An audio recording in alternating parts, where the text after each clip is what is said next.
Chemistry easy tips தான் இன்றைக்கி பார்க்க போகிறோம். நம்ம ஏற்கனவே T99.9% அந்த வேல்யூ வந்து ஃபஸ்ட் ஆர்டர் ரியாக்ஷனில் எதுக்கு ஈக்குவலாக இருந்துச்சுன்னா 10T ஈக்குவலாக இருந்துச்சு. ஒரு ப்ராப்ளம் போட்டு காமிச்சிருக்கேன் கெமிக்கல் கைனடிக்ஸில். இப்போ அது போட்டு பார்த்து தான் நம்ம வந்து இதை அண்டர்ஸ்டாண்ட் பண்ணிக்கிட்டோம். T99.9% ரியாக்ஷன் கம்ப்ளீட்ஸ் ஆன அந்த வேல்யூ வந்து அந்த ஃபஸ்ட் ஆர்டர் ரியாக்ஷனோட ஆஃப் லைஃப் பீரியட் மாதிரி 10 பங்கு இருக்குது. இதை பேஸ் பண்ணி ஒரு ப்ராப்ளம். மற்றதுக்கெல்லாம் கேட்டாங்கன்னா, சூஸ் த பெஸ்ட் ஆன்சரில் கேட்டாங்கன்னா நீங்கள் வந்து அந்த மாதிரி ஒர்க் அவுட் பண்ணவே வேண்டாம். இந்த வேல்யூஸை மனப்பாடம் பண்ணிக்கோங்க. பாருங்கள், ஜீரோ ஆர்டர் ரியாக்ஷனுக்கு டைம் வந்து 100% கம்ப்ளீஷன் ஆகிறதுக்கு எடுத்துக்கிற டைம் வந்து ஆஃப் லைஃப் பீரியட் மாதிரி 2 பங்கு இருக்கும். இதான் இதோட மீனிங். அதே போல் 75% ரியாக்ஷன் கம்ப்ளீட் ஆகிறதுக்கு எடுத்துக்கிற டைம் வந்து 1.5 பங்கு இருக்கும். அதோட zero order of life period value மாதிரி 1.5 பங்கு இருக்கும் அப்படின்னு அர்த்தம். இது நம்ம ஒர்க் அவுட் பண்ணி தான் கண்டுபிடிச்சோம்.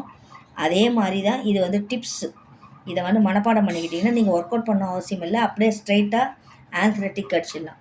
ஃபஸ்ட் ஆர்டர் ரியாக்ஷனுக்கு பார்த்தீங்கன்னா, அதாவது 75% கம்ப்ளீஷன் ஆகிறதுக்கு எவ்வளோ டைம் எடுத்துக்குதோ அந்த டைம் எதுக்கு ஈக்குவல்னால் இந்த ஃபஸ்ட் ஆர்டர் ரியாக்ஷனோட ஆஃப் லைஃப் பீரியடோட வேல்யூ மாதிரி 2 பங்கு. ஃபஸ்ட்டு ஆர்டர் ஆஃப் லைஃப் பீரியடோட வேல்யூ நமக்கு தெரியும் 0.693 டிவைடட் பை கே. அது மாதிரி 2 பங்கு அப்படின்னு சொல்கிறாங்க.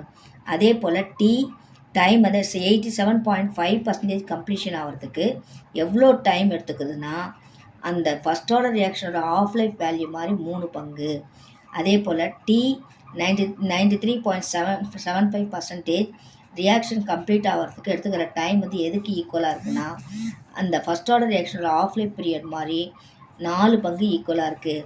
அதே போல் தான் இது. இதை நல்லா ஞாபகம் வச்சுக்கோங்க. அதாவது இதில் ஒர்க் அவுட் பண்ணி நம்ம இந்த லாஸ்ட் இது கண்டுபிடிச்சிருக்கோம். இதுக்கு முன்னாடி போட்ட கெமிக்கல் கைனடிக்ஸ் நீங்கள் எடுத்து பாருங்கள். இதுக்கு போட்டிருக்கோம் நம்ம. அதை மாதிரி ஒன்றுக்காக நீங்கள் கண்டுபிடிக்க வேண்டாம். இந்த வேல்யூஸை மனப்பாடம் பண்ணிக்கிட்டாலே ஈஸியாக என்ன பண்ணலாம், டிக் அடிச்சிடலாம்.